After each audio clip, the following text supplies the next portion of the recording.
দশম শ্রেণীর বাংলা ক্লাসে আজকে আমরা আলোচনা করব সংলাপ, প্রতিবেদন এবং প্রবন্ধ রচনার নিয়মকানুন বিষয়ে। আর কি কি বিষয়ে সাধারণত আসে বা এবছরের জন্য তোমাদের কোন কোন বিষয়গুলো ভালো করে পড়ার দরকার আছে, সেই সব নিয়েই আজকের ক্লাসে আমরা আলোচনা করব।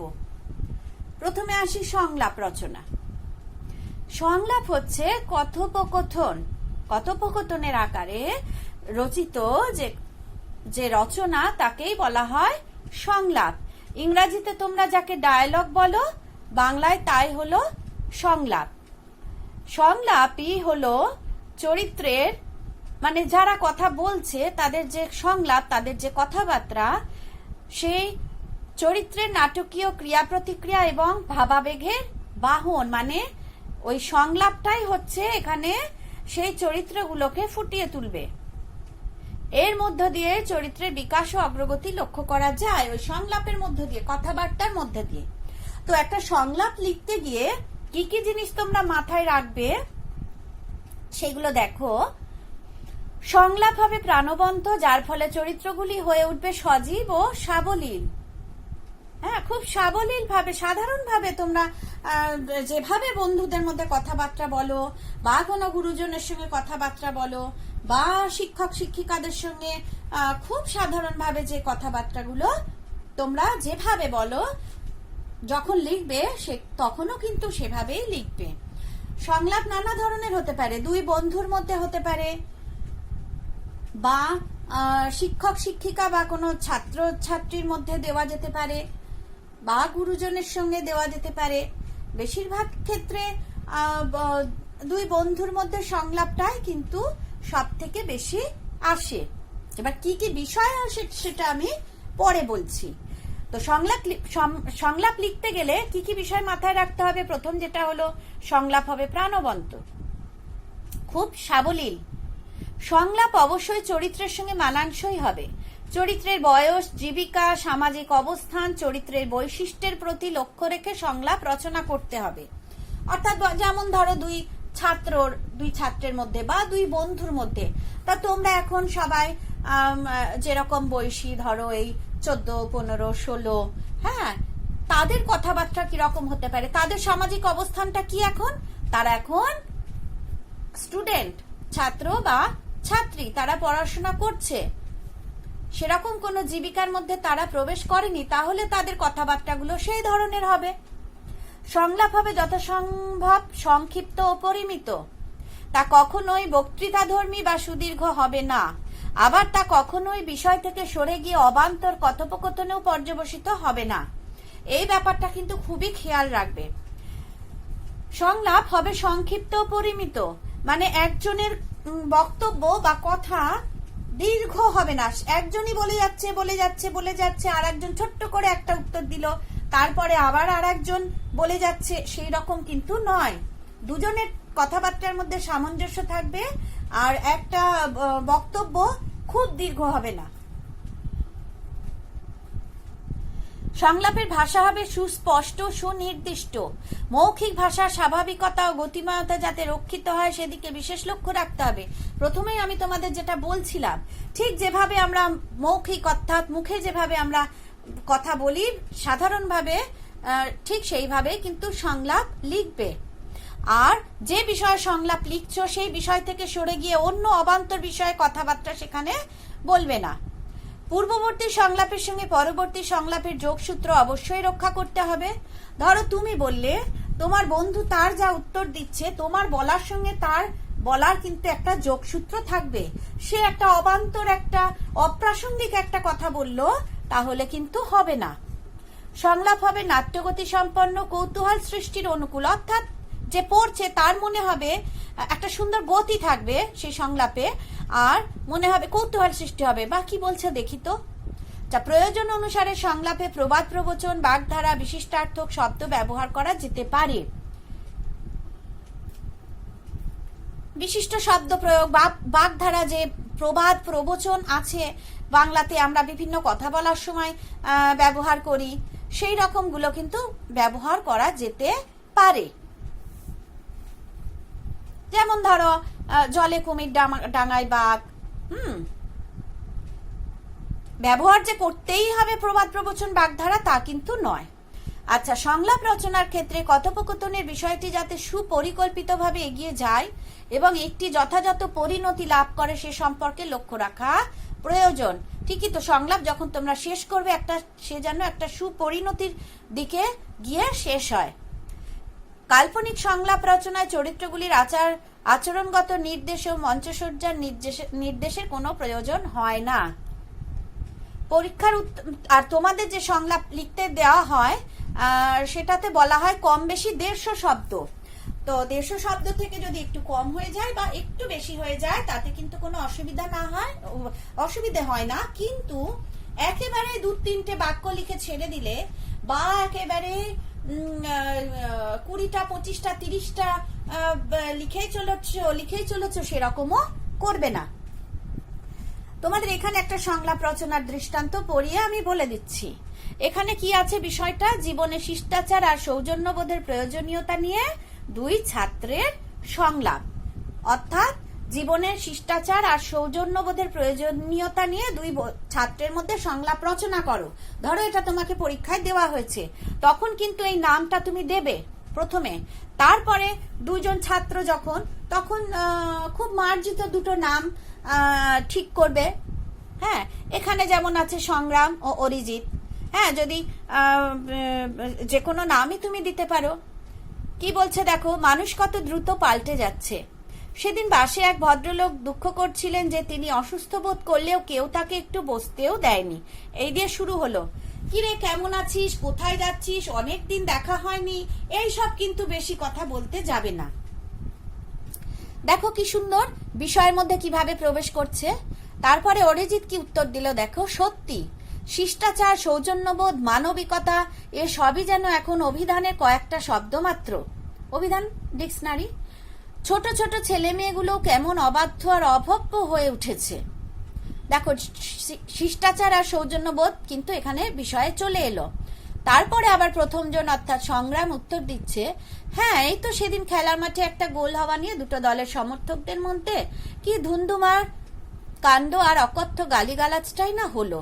অরিজিৎ, অথচ সকলের সঙ্গে ব্যবহার যেন শোভন, মার্জিত, সুশৃঙ্খল ও সংযত হয়, সেটাই তো লক্ষ্য হওয়া উচিত আমাদের। সংগ্রাম, একের পর এক ঘটে চলেছে অসম্মান আর লাঞ্ছনার ঘটনা। শ্রদ্ধা ভক্তি তো দূরস্থান, ভালোভাবে কথা বলতেই যেন অনেকের অসুবিধা হয়। তারপরে অরিজিৎ বলছে, তার অনেক কারণও আছে। দেখো, একজনের কথার সূত্র ধরে কিন্তু আরেকজন বলছে, সমাজ, অর্থনীতির চাপ, যুব সমাজের নৈরাশ্য, মানুষের মধ্যে জমতে থাকা ক্ষোভ, এসবেরই প্রতিফলন ঘটছে আচরণে। কেউ আর তাই তেমন প্রতিবাদও করে না, ধিক্কারও জানায় না। সংগ্রাম তারপরে কি বলছে, হতে পারে খবরের কাগজে প্রতিদিন এমন কত ঘটনায় চোখে পড়ে, কিন্তু প্রতিবাদও হয়। অনেক ক্ষেত্রে তো প্রতিবাদীকে আক্রান্তও হতে হয়েছে। অরিজিৎ, এরকম চলতে থাকলে সমাজটা কোথায় পৌঁছবে? তো এখানে বলতে পারতো, হ্যাঁ প্রতিবাদীকে আক্রান্ত হতে হয় বলেই তো অনেকে আর এখন প্রতিবাদ করতেও সাহস পায় না, এগোতে চায় না। দেখ, তারপরে সংগ্রাম বলছে, সমাজের যা পরিস্থিতি, সংস্কারের কাজটা সময় সাপেক্ষ হলেও মানুষের সদিচ্ছা আর আন্তরিকতাতেই তা সম্ভব হবে, অর্থাৎ মানুষের সদিচ্ছার প্রয়োজন।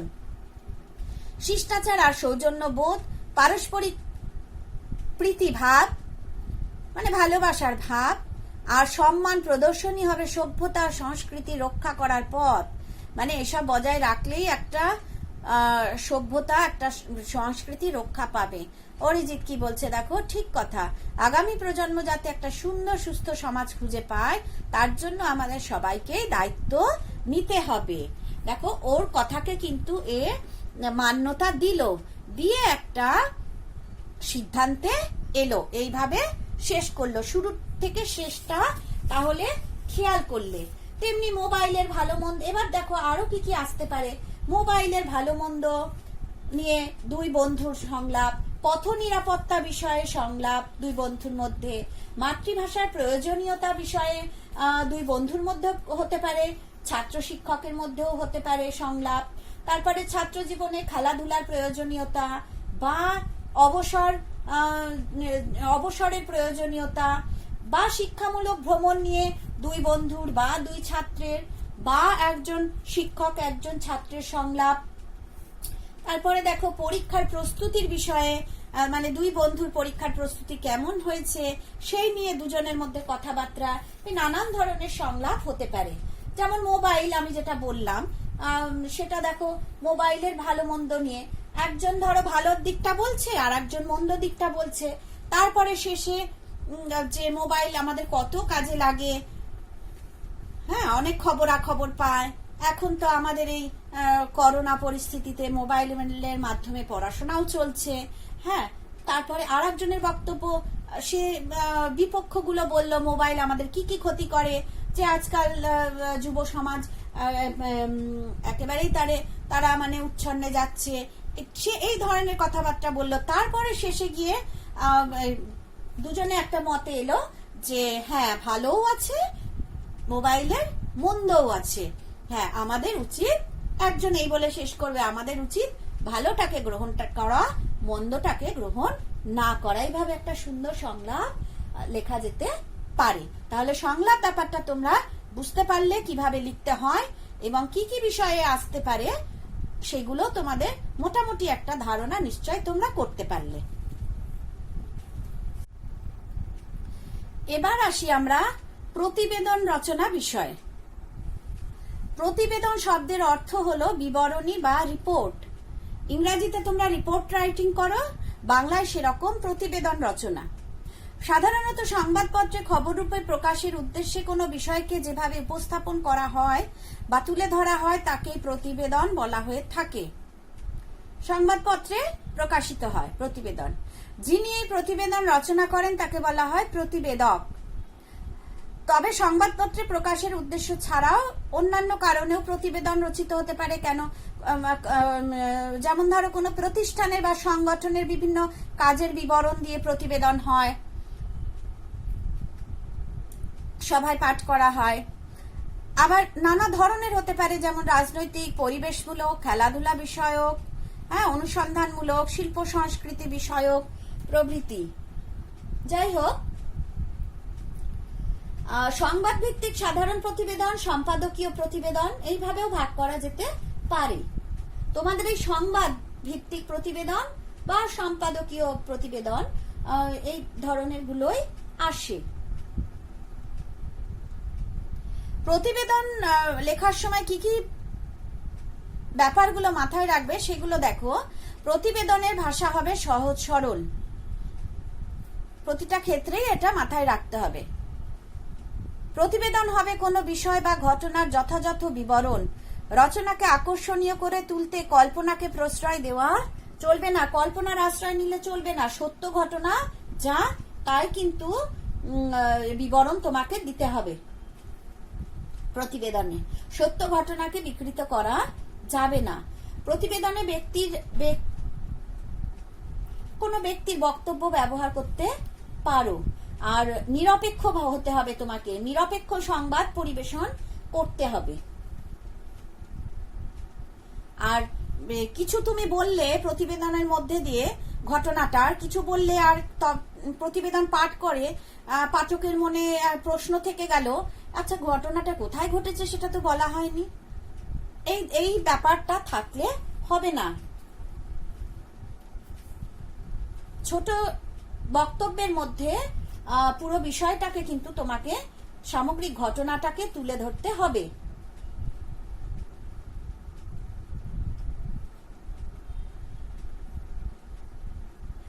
আর যে জিনিসটা ভুলবে না সেটা হলো প্রতিবেদনের কিন্তু একটা আকর্ষণীয় নাম, শিরোনাম দিতে হবে। সেই নামের মধ্যে কিন্তু পাঠক বুঝে যাবে যে ওই প্রতিবেদনটার মধ্যে কি বলা হচ্ছে, কি বলতে চাওয়া হচ্ছে। আর শিরোনামটা কিন্তু খুব দীর্ঘ হবে না, এই 4, 5টা 6টা শব্দের মধ্যে নামটা দেবে। তাহলে যে খবর খুব সহজ সরল ভাবে সমস্ত মানুষের বোধগম্যতার উপযোগী করে পরিবেশিত হয়, আমরা পরিবেশিত করতে পারি, তাই হলো প্রতিবেদন। আচ্ছা, পক্ষপাতিত্ব করা চলবে না বলেছি। বিশেষ কোনো রাজনৈতিক দল বা ধর্ম সম্প্রদায়ের প্রতি পক্ষপাত বা বিরূপতা প্রকাশ করা চলবে না। শিরোনাম দিতে হবে। পাঠক যেন আগ্রহী হয়ে ওঠে সেদিকে খেয়াল রাখতে হবে। আর প্রতিবেদনটা যদি একটু বড় হয়, যদিও তোমাদের শব্দ সীমা 150 করে দেওয়া হয়েছে, তাও বিষয় অনুযায়ী যদি সামান্য একটু বড় করতে হয় বা যদি প্রয়োজন পড়ে তাহলে অনুচ্ছেদ বিভাজন করা যেতে পারে, কিন্তু সব ক্ষেত্রে সেটার প্রয়োজন হয় না। প্রতিবেদনে একই কথা বারবার বলা যায় না, পুনরাবৃত্তি করা চলবে না। আর প্রতিবেদন সাধারণত ভাববাচ্চে থাকায় বাঞ্ছনীয়। উত্তম পুরুষ সেখানে ব্যবহার করা একেবারেই চলবে না। আমি দেখলাম, আমি বললাম বা তুমি গিয়েছিলে, এই রকম নয়, প্রথম পুরুষেই লিখতে হয়। প্রতিবেদন যেন বিভ্রান্তিকর ও সামাজিকভাবে ক্ষতিকর না হয় সে বিষয়ে সতর্ক থাকতে হবে। বিষয়ের সঙ্গে সাযুজ্য রেখে প্রতিবেদনের একটি শিরোনাম, তো ওটা আগেই বলেছি। এইখানে একটা দেখো উদাহরণ দিয়ে তোমাদের বলছি আমি। নামটা তো এখানে নামটা যেটা সঞ্চিতা স্বপ্ন পূরণের লড়াই, আর এই জায়গাটা এই দেখো নীল কালিতে দেওয়া আছে। এটা কিন্তু খুব ভালো করে খেয়াল করো, এটা প্রতিবেদন রচনার নিয়ম। এই শুরুতে তোমাকে লিখতে হবে নিজস্ব সংবাদদাতা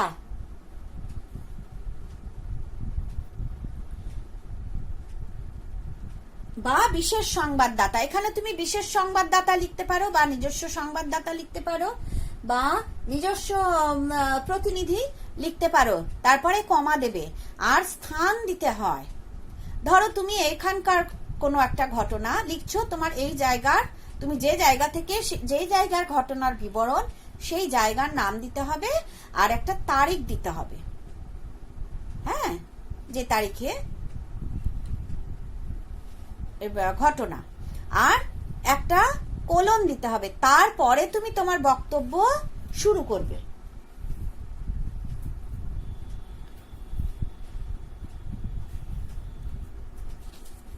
যদি সেরকম কোনো প্রতিবেদন দেওয়া হয়, যেমন ধরো জল সংকট বিষয়ে, বর্তমানে জল সংকট বিষয়ে একটি প্রতিবেদন রচনা করো।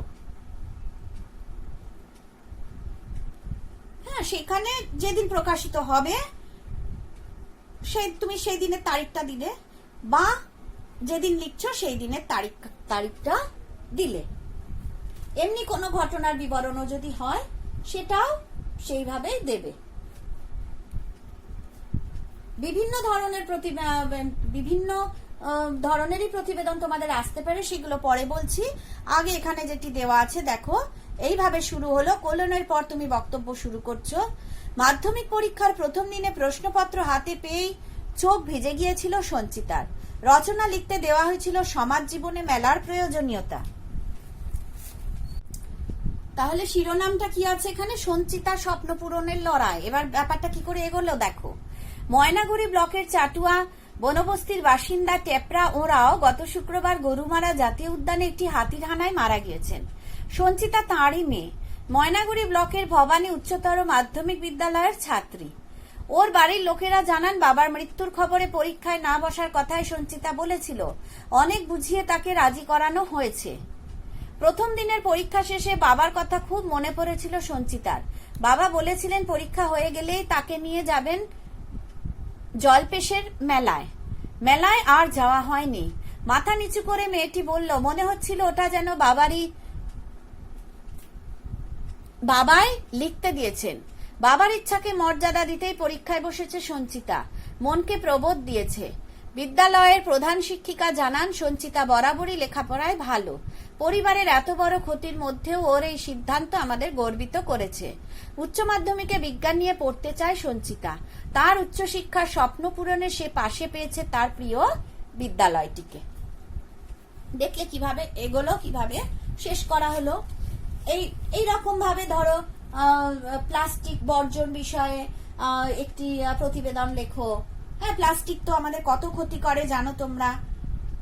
বিভিন্নভাবে পরিবেশের দূষণ ঘটাচ্ছে, জল দূষণ ঘটাচ্ছে, জলের জীববৈচিত্র্য নষ্ট হচ্ছে, নালা নর্দমা বন্ধ হয়ে গিয়ে জলের নিকাশি ব্যবস্থা ব্যাহত হচ্ছে, সাংঘাতিক ক্ষতি করছে।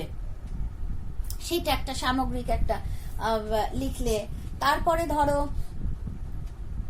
একটি রিক্সা চালক বা ট্যাক্সি চালকের সততা, বৃক্ষরোপণ উৎসব বিষয়ে প্রতিবেদন, আচ্ছা যাতায়াত ব্যবস্থার উন্নয়ন, যে কোনো বিষয় নিয়েই প্রতিবেদন আসতে পারে।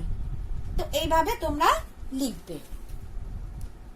প্লাস্টিক বর্জন বিষয় যদি লেখো, প্লাস্টিক কিভাবে ব্যবহার হচ্ছে, কিভাবে ক্ষতি করছে, তারপরে এইভাবে শেষ করবে যে আমাদের প্রত্যেকটা নাগরিকের শুধু প্রশাসন বা সরকারের একার চেষ্টায় হবে না, প্রত্যেকটা নাগরিকেরও উচিত উভয় পক্ষকেই এগিয়ে এসে আমাদের যাতে পরিবেশ প্লাস্টিক মুক্ত হতে পারে, এই বিপদ থেকে উদ্ধার হতে পারি, প্রত্যেকটা সচেতন নাগরিকের এটা কর্তব্য। আমাদের বলবে না, বলবে প্রত্যেকটা সচেতন নাগরিকের, দেশের যারা কর্মকর্তা তাদেরও যেমন এ বিষয়ে সজাগ দৃষ্টির প্রয়োজন, প্রত্যেকটা নাগরিকেরও সচেতনতার প্রয়োজন। তাহলেই হয়তো আমাদের সমাজ, দেশ, আমাদের পৃথিবী এই বিপদ থেকে উদ্ধার পাবে। ওইভাবে শেষ করবে।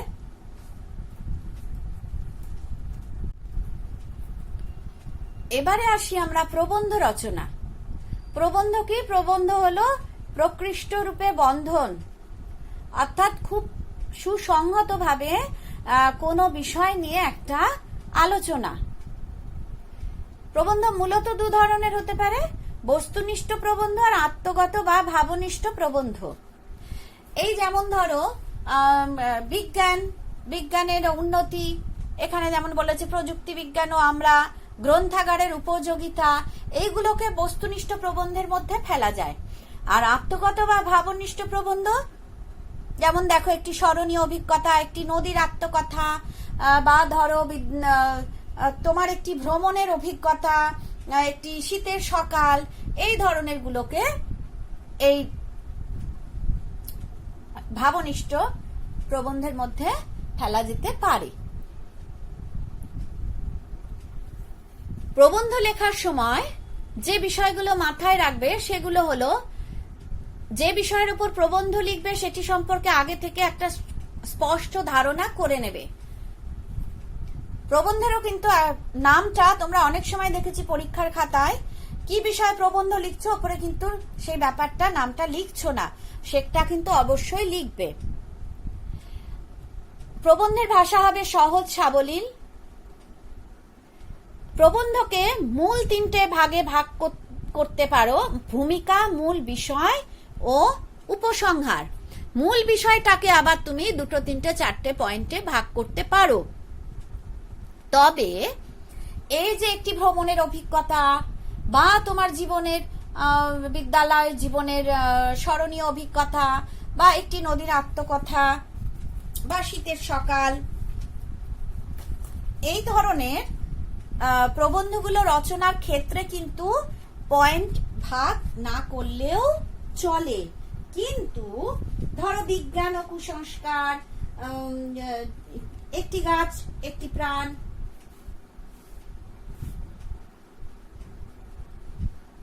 এই ব্যাপারগুলো লিখতে গেলে কিন্তু তোমাকে অবশ্যই পয়েন্ট দিয়ে লিখতে হবে।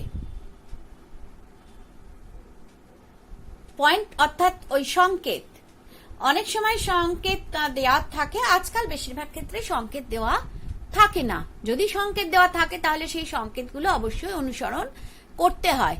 উপযুক্ত তথ্য বা তত্ত্ব তুলে ধরার ক্ষমতা থাকতে হবে তোমাকে, যুক্তিনিষ্ঠা, চিন্তা ভাবনা, স্বচ্ছতা থাকবে তোমার লেখার মধ্যে।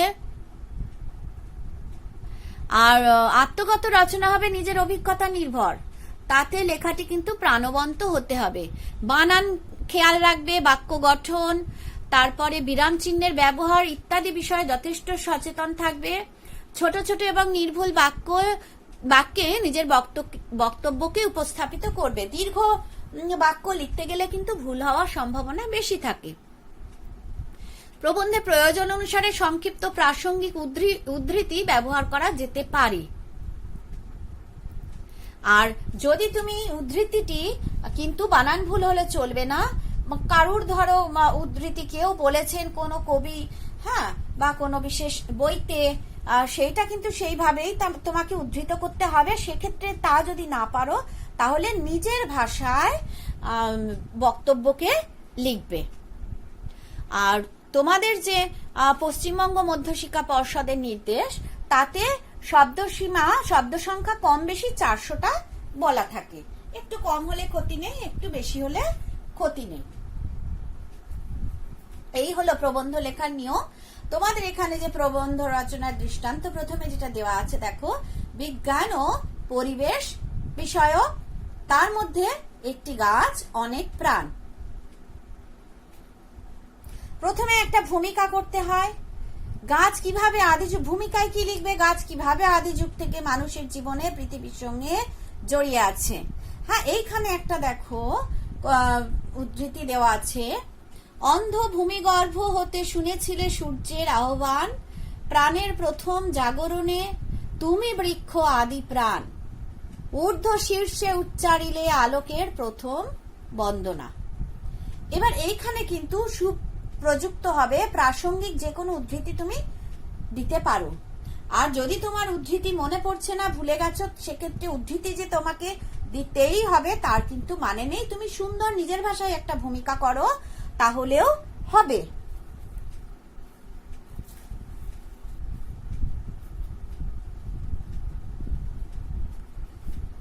ভূমিকার পরে যেটা, সেটা হচ্ছে মূল অংশ।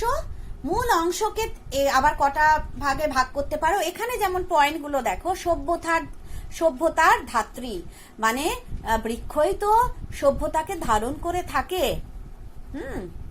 তারপরে গাছ কাটার পরিণাম, গাছ কাটলে কি ক্ষতি হয়, নির্বিচারে গাছ কাটা হচ্ছে, বিশ্ব উষ্ণায়ন হচ্ছে, তাপমাত্রা বাড়ছে, প্রকৃতির ভারসাম্য হারাচ্ছে, জীব বৈচিত্র্য ঠিক থাকছে না, পৃথিবীর জলস্তর নষ্ট হয়ে যাচ্ছে, মানে মানব সভ্যতায় ধ্বংসের মুখে।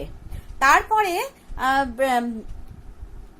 এটা তুমি অরণ্য কি, অরণ্য কেন ধ্বংস হচ্ছে সেইভাবেও দিতে পারো, তুমি নিজের মতো করেই দেবে।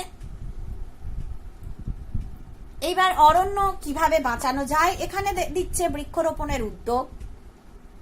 হ্যাঁ, প্রকৃতিকে রক্ষা করতে গেলে গাছ লাগানো ছাড়া আর কোনো উপায় নেই। সরকারের পক্ষ থেকে বন মহোৎসব, হ্যাঁ, বন দিবস 21শে মার্চ দিনটি, এইগুলো সব বলা আছে, এইগুলো বলতে পারো। তারপরে এরপরে দেবে উপসংহার। উপসংহারটাও ভূমিকার মতো একটা ছোট্ট খুব সুন্দর একটা বক্তব্য দিয়ে প্রবন্ধটা শেষ করতে হয়। উপসংহার খুব বেশি বড় হবে না। বৃক্ষরোপণ যে সত্যিই একটি এখন প্রয়োজনীয় হয়ে উঠেছে সভ্যতাকে রক্ষা করার জন্য, সেই কথা বলবে, যেন আমাদের শুধু বৃক্ষরোপণ করেই আমাদের দায়িত্ব শেষ না হয়ে যায়, তার সেই গাছগুলোকে বাঁচিয়ে রাখতে হবে। আর মানুষকে উপলব্ধি করতে হবে যে নিজেদের অস্তিত্ব বাঁচিয়ে রাখতে গাছের অস্তিত্বকে সুরক্ষিত করা প্রয়োজন। একটা ছোট্ট উপসংহার, এইভাবে একটা প্রবন্ধ তোমরা রচনা করতে পারো। এবার কি কি ধরনের প্রবন্ধ রচনা তোমরা করবে তোমাদের পরীক্ষার জন্য?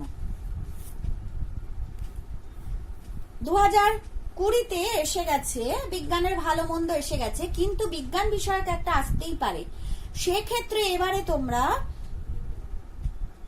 বিজ্ঞান ও প্রযুক্তি বা বিজ্ঞান ও কুসংস্কার বা কুসংস্কার দূরীকরণে ছাত্র সমাজের ভূমিকা, এরকম একটা করবে। অরণ্য প্রাণী সংরক্ষণ, বা এই যেটা বললাম, একটি গাছ একটি প্রাণ বা একটি গাছ অনেক প্রাণ, বা গাছ আমাদের বন্ধু, যে কোনো ভাবেই আসতে পারে, এইটা তো করবে, এই ধরনের একটা করবে। এটা গেল পরিবেশ বিষয়ক, অরণ্য প্রাণী সংরক্ষণ, পরিবেশ, প্রথমে গেল বিজ্ঞান বিষয়ক, তারপরে পরিবেশ বিষয়ক, বিশ্ব উষ্ণায়ন। এর বাইরে যেগুলো করতে পারো, বাংলার উৎসব, শিক্ষা বিস্তারে গণমাধ্যম, সাহিত্য পাঠের প্রয়োজনীয়তা, আত্মকথা একটা দুটো দেখে রাখবে, একটি নদীর আত্মকথা বা একটি কলমের আত্মকথা।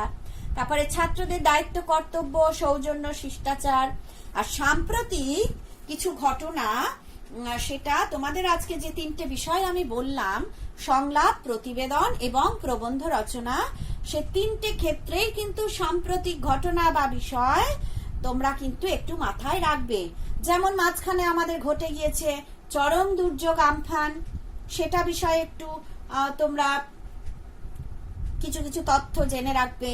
তারপরে এখন যে করোনা ভাইরাস, আমরা সারা পৃথিবী বিপর্যস্ত, সেই বিষয়েও মানে করোনা মোকাবিলা কি করে করা যায় এই বিষয়ে সংলাপ, প্রতিবেদন বা একটা করোনার সামগ্রিক একটা প্রবন্ধ রচনা, এইগুলো কিন্তু আসতেই পারে।